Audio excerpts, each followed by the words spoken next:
नमस्कार मित्रों, नारायण हरि। स्वागत है आज एक बार फिर से आपका अपने YouTube चैनल राधा नारायण जी 2.2 में। और मैं आपका अपना ज्योतिष मित्र आचार्य नारायण द्विवेदी। और चर्चा करेंगे आज एक बार फिर से आपके अपने कुंडली के प्रकरण में। हम लोग चर्चा करते पिछले पार्ट में काल सर्पयोग की, और काल सर्पयोग कैसे कुंडली में समझा जाता है, कैसे पहचाना जाता है, वो सारी विस्तृत जानकारी हमने सुनी। और आज चर्चा करेंगे उन्हीं के उपायों की, क्या उपाय होते हैं काल सर्पयोग के, और कैसे इनसे मुक्ति मिलती है, कैसे इनसे छुटकारा मिलता है, वो सब जानेंगे वीडियो में। लेकिन आइए वीडियो को शुरू करते हैं। तो वीडियो को शुरू करने से पहले आप सबसे निवेदन है कि यदि आप अभी भी चैनल पर नए हैं और अब तक आपने चैनल को सब्सक्राइब नहीं किया तो सब्सक्राइब जरूर करें, क्योंकि आप बाद में भूल जाते हैं, तो इसलिए पहले ही कर लें। और यदि वीडियो पसंद आए तो लाइक जरूर करें, और कमेंट बॉक्स में हर हर महादेव और श्री राधा लिखना बिल्कुल ना भूलें। तो आइए शुरू करते हैं और चलते हैं कंप्यूटर स्क्रीन की ओर और जानते हैं कि क्या है काल सर्पयोग के उपाय। तो काल सर्पयोग की एक बार मैं फिर से रिपीट कर दूं कि राहु और केतु के जो क्रम में कुंडली की एक भाग में सारे इनके चक्र में आ जाते हैं, इनकी एक तरफ स्थिति बन जाती है, सारे ग्रह राहु और केतु की चपेट में आ जाते हैं, वहाँ से हम पहचानते हैं कि वह काल सर्पयोग है। तो यहाँ पे राहु के दान, उनकी शांति, केतु की शांति और तमाम चीज़ें, अलग अलग प्रार्थनाएं, अलग अलग पाठ, जप इत्यादि बताए गए हैं। तो आइए जानते हैं, और इसी क्रम में सबसे पहले जानेंगे कि राहु की पीड़ा के क्या उपाय हैं।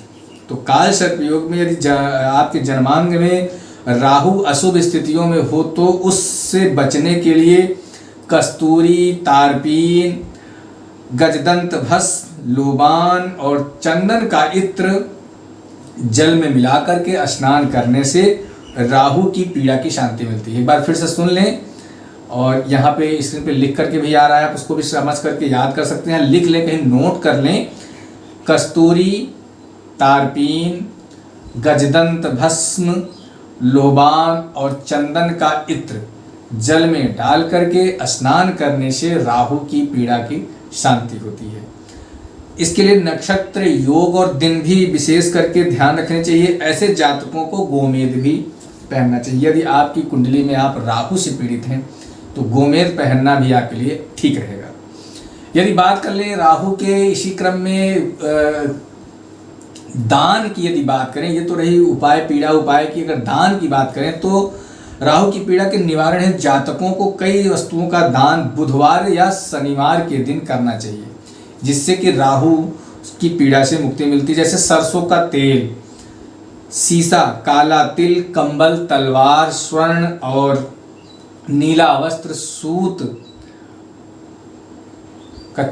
कच्चा सूत जिसे कहते हैं, और गोमेद, काले रंग का पुष्प और अभ्रक, और साथ ही सूप, जो जिससे हम लोग अन्न को साफ करते हैं, सूप, उन वस्तुओं का दान करना चाहिए राहु की पीड़ा से मुक्ति के लिए। उपयुक्त वस्तुओं के दान किसी भी शनिवार को जो भी दान लेने का अधिकारी है, सिर्फ अधिकारी को ही दें या ब्राह्मण को दें, किसी मंदिर में दान दें, तो उसे शनिवार को अथवा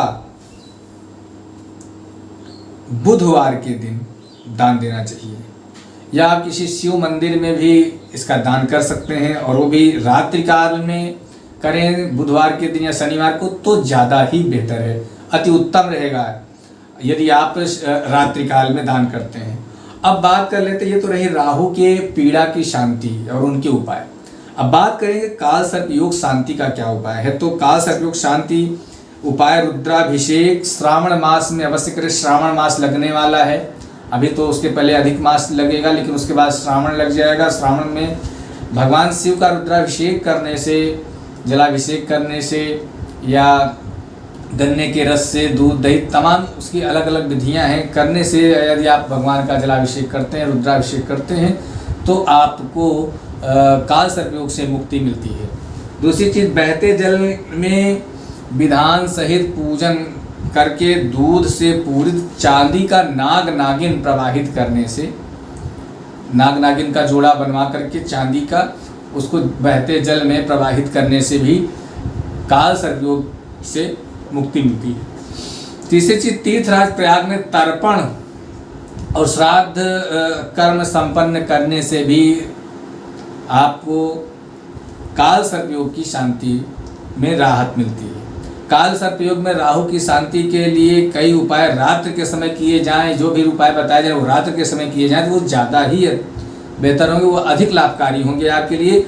राहु के सभी पूजन शिव मंदिर में करने चाहिए और रात्रि काल में या राहु काल में करें। जब राहु काल होता है ना, आप जब पंचांग सुनते हैं तो उसमें जो मुहूर्तों की बात आती है तो उसमें राहु काल होता है। तो राहु काल में यदि आप काल सर्पयोग की शांति कराते हैं तो उत्तम लाभ मिलता है।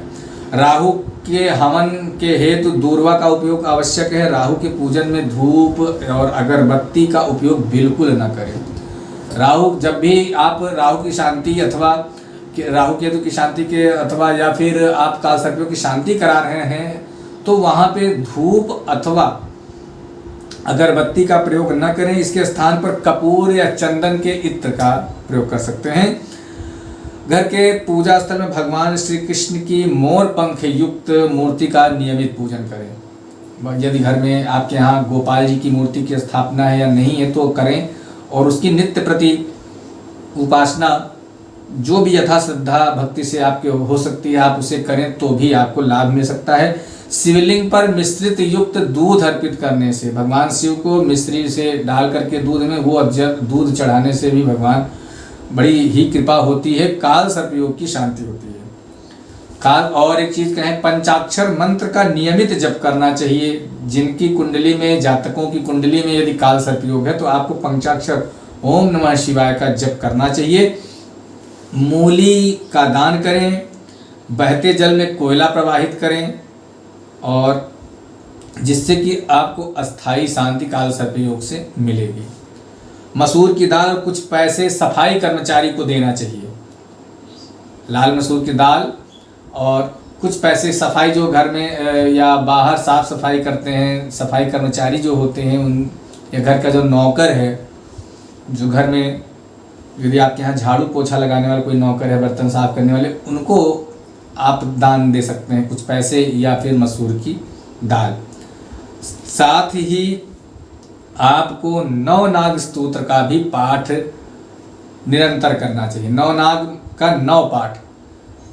जिनकी कुंडली में काल सर्पयोग है तो नवनाग जो यह पाठ है, अनंत वासुकिम शेषम पद्मनाभम च कम्बलम शंखपालम धृतराष्ट्रम तक्षकम कालियम यथा तथा एतानि एव नामानि नागानां च महात्मनां सायंकाले पठेन् नित्यं प्रातः काले विशेषतः।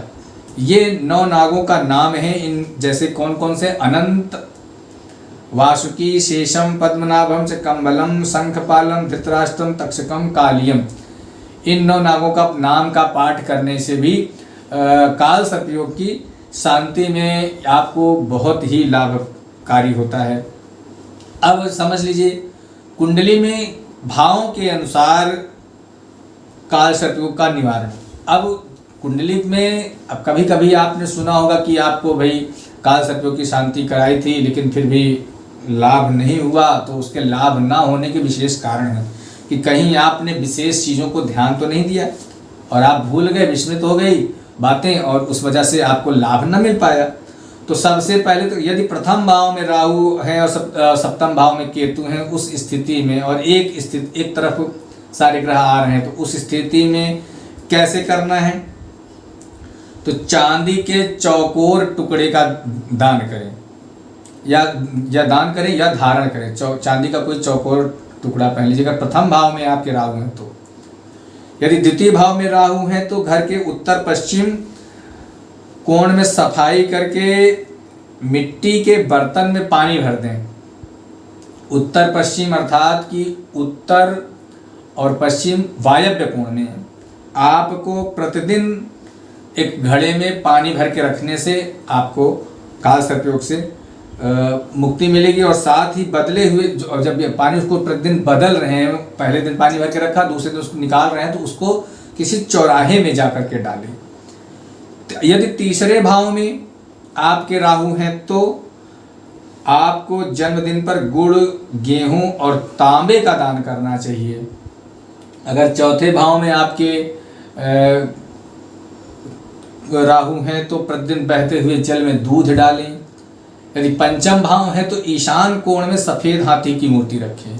यदि आप सफ़ेद हाथी की मूर्ति रखेंगे तो भी आपको काल सर्पयोग में काफ़ी लाभ मिलेगा। तो ये सब चीज़ें, ये अभी तो आपको मैं क्रम से बता रहा हूँ। थोड़ा सा यहाँ चीज़ों को ठीक कर दी जाए। ये एक विशेष कुंडली है मेरे पास जिसमें कि कई कुंडलियां हैं, जिसको कि मैं अलग अलग ढंग से अलग अलग भावों के लिए यहाँ पे काल सर्पयोग की शांति का उपाय मैं बता रहा हूँ। गौर से सुने, ध्यान से सुने। जो चीज़ें नहीं समझ में आ रही हैं वीडियो को बार बार देखें, दोबारा देखें, जिससे आपको चीज़ें समझ में आएंगी। और चीज़ों को यदि आप नहीं याद कर पाए तो उसको लिख लें कहीं पे और उसके अनुसार आप उपाय करें तो निश्चित तौर पे आपको लाभ मिलेगा। अब यदि षष्ठ भाव में छठवें घर में आपके राहु हैं तब प्रत्येक माह में पंचमी तिथि को एक नारियल बहते हुए जल में प्रवाहित कीजिए। यदि पंचम भाव में राहु है तो नारियल का विसर्जन करना है बहते हुए जल में। षष्ठम भाव में है तो, यदि सप्तम भाव में है तो मिट्टी के बर्तन में, मिट्टी का कोई बर्तन, उसमें दूध भर करके किसी भी जंगल या निर्जन स्थान जहाँ लोगों का आना जाना ना हो या कम हो उस स्थान पर जाकर के रखाइए। बहुत सरल उपाय बता रहा हूँ, चूंकि रुद्राभिषेक करना और तमाम चीज़ें वो बड़ी खर्चीली, लेकिन बहुत ही सटीक और बहुत ही सरल उपाय मैं बता रहा हूँ जिससे आपको काल सर्पयोग से बिल्कुल 100% मुक्ति मिलेगी। आपके जीवन में किसी तरह की कोई समस्या नहीं आएगी।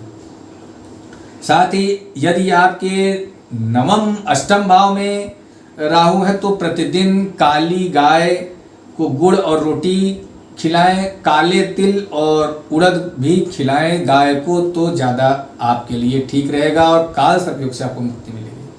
अष्टम भाव में राहु होने पर आपको गाय को गुड़, काला तिल और काली उड़द खिलाने से काल सर्पयोग से मुक्ति मिलती है। बात कर लें नवम भाव में तो शिवरात्रि के दिन 18 नारियल सूर्योदय से सूर्यास्त तक 18 मंदिरों में रखें। यदि आप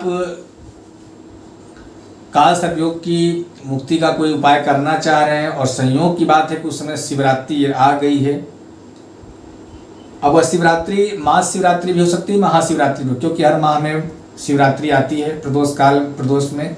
तो शिवरात्रि पे आप क्या कर सकते हैं, 18 नारियल ले लीजिए और सूर्योदय से लेकर के सूर्यास्त तक में। अब ऐसा नहीं कि आप 18 मंदिर में ले रख के चले आए, ये क्रम होना चाहिए कि आपको सूर्यास्त तक होना चाहिए। 18 नारियल लेकर के 18 मंदिरों में रखें और भगवान से प्रार्थना करें अपने काल सर्पयोग की मुक्ति से के लिए, तो आपको निश्चित तौर पर उसमें लाभ मिलेगा। और मंदिर पास में ना हो तो दोबारा उसी क्रम में मंदिर में दान करें। अगर मंदिर अधिक नहीं मिल पा रहे, 18 मंदिर नहीं मिल पाए तो उन्हीं मंदिर उसी क्रम में, जैसे पहला दूसरा तीसरा चौथा, तो फिर पहले से पहला दूसरा तीसरा चौथा, इसी तरह से फिर भी कर सकते हैं। यदि दसम भाव में राहु हैं तब किसी महत्वपूर्ण कार्य को घर से जाते समय काली उड़द के दाने सिर में 7 बार घुमा करके बिखेर दीजिए जमीन पर, तो आपको निश्चित तौर पे काल सर्पयोग से लाभ मिलेगा। काल सर्पयोग से आपको मुक्ति मिलेगी। कहीं से भी जाते समय अगर आपको लगता है कि मेरा कोई काम इसके वजह से बिगड़ रहा, क्योंकि काल सर्पयोग से कई चीज़ें बनते बनते बिगड़ जाती हैं, तमाम दुख काल सर्पयोग से आते हैं। जो भी आपके जीवन में समस्याएं आती हैं, जो चीज़ अच्छे आपकी कुंडली में अच्छे ग्रह नक्षत्र होते हुए भी लाभ नहीं मिल पा रहा है, तो ये समझ लीजिए काल सर्पयोग के ही कारण हैं। बात यदि कर लें 11वें भाव की, एकादश भाव की, तो प्रत्येक बुधवार को घर की सफाई करके कचरा बाहर फेंकें और उस दिन फटा वस्त्र पहनिए। अगर एकादश भाव में आपके राहु है और आपको काल सर्पयोग है कुंडली में, तो आप बुधवार के दिन सफाई का कचरा, घर की सफाई का जितना कचरा है उसको बाहर फेंके, रखे नहीं कूड़ा कबाड़ा, उसको सब बाहर फेंके और उस दिन फटे कपड़े पहने, तो आपको चीज़ें ठीक होंगी। आपके जीवन में काल सर्पयोग से आपको थोड़ी सी राहत जरूर मिलेगी। और बात कर लें अंतिम भाव द्वादश भाव की, तो प्रत्येक अमावस्या को काले कपड़े में काला तिल, दूध में भीगे जौ, रात को दूध में जौ भिगो लीजिए और काला तिल ले लीजिए और नारियल ले लीजिए, कोयला ले लीजिए और उसको काले कपड़े में बांध करके जल में प्रवाहित कर दीजिए, विसर्जन कर दीजिए। एक बार फिर से देखिए, यदि द्वादश भाव में राहु है तो आपको क्या लेना है, काला तिल लेना है, दूध में भिगोए हुए कुछ जौ लेने हैं, कोयला लेना है और नारियल लेना है और उन्हें काले कपड़े में बांध करके किसी बहते हुए जल में विसर्जन कर देना है। और प्रत्येक अमावस्या को जब जब अमावस्या आए, माह में एक अमावस्या आती है, तो इस तरह से आप करें निरंतर, तो आपके जीवन से काल सर्प दोष योग की से आपको मुक्ति मिलती है। तीसरी चीज, शिव पंचाक्षर स्तोत्र। शिव पंचाक्षर स्तोत्र का आप नियमित पाठ करें। नागेंद्र हाराय त्रिलोचनाय भस्मांगरागाय महेश्वराय नित्याय शुद्धाय दिगंबराय तस्मै नकाराय नमः शिवाय। ये जो पंचाक्षर स्तोत्र है भगवान शिव का, उन्हें अति प्रिय है और इसका पाठ करने से, आप नित्य पाठ करें तो आपको निश्चित तौर पे काल सर्प योग से आपको लाभ मिलेगा। काल सर्प योग कुंडली में नाहक ही बदनाम है, नाहक लोग इससे डरते हैं, डरने की कोई ज़रूरत नहीं है। आप इन छोटे छोटे उपायों को करके आप अपने जीवन में सारी चीज़ें, जो भी चीज़ें आपको प्राप्त नहीं हो प्राप्त कर सकते हैं। भगवान शिव की असीम कृपा आप पर होगी। और माँ नर्मदा का नाम जप करते हुए शिवलिंग पर नर्मदा जी की जल की निरंतर जलधारा छोड़ने से भी आपको काल सर्प दोष, पितृदोष, शापित कुंडली के दोष से पूर्णतः समन हो जाता है, समाप्त हो जाता है जीवन के लिए। और भगवान शिव की असीम कृपा आप पर होती है। कहना क्या है, ये देखिए श्लोक नीचे लिखे हुए हैं। नर्मदायै नमः प्रार्थनार्मदायै नमो निशि नमोस्तु नर्मदे तुभ्यं त्राहि मां विष सर्पतः। एक बार फिर से देख लें। नर्मदायै नमः प्रार्थना नर्मदायै नमो निशि नमोस्तु नर्मदे तुभ्यं त्राहि मां विष सर्पतः।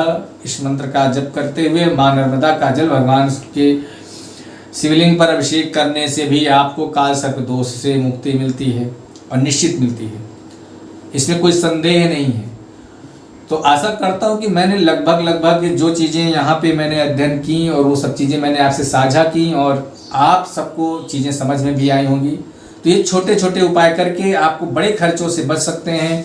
तमाम जो लोग एक तरह से कह लीजिए कि काल सर्प योग के नाम पे लोग एक बड़ा अमाउंट बता देते हैं, लाख रुपए, 50,000, 10,000, 20,000, जिससे जो भी बन पाया लोग उसको एक व्यवसाय के रूप में ले रहे हैं और काफ़ी खर्च करा रहे हैं। और अभी श्रावण मास आने वाला है और मल मास आने वाला है, इसमें तमाम लोग इस तरह की चीज़ें करवाएंगे आपसे। तो ये छोटे छोटे उपाय करके आपको निश्चित तौर पर लाभ मिलेगा, इसकी मैं गारंटी लेता हूँ। और आप सब पर भगवान शिव की असीम कृपा बनी रहे। इन्हीं शब्दों के साथ मैं अपनी वाणी में ही विराम करूँगा और चलते चलते आप सबसे निवेदन है कि आपको यदि वीडियो पसंद आया हो तो वीडियो को लाइक ज़रूर कर दें। यदि भगवान शिव की कृपा चाहते हैं तो हर हर महादेव लिखें, श्री राधा जरूर लिखें कमेंट बॉक्स में। और अब तक यदि आपने चैनल को सब्सक्राइब नहीं किया तो सब्सक्राइब जरूर कर दें। फिर मिलेंगे अगले एपिसोड में एक नए रोचक विषय को लेकर के। तब तक के लिए सभी मित्रों से श्री राधे।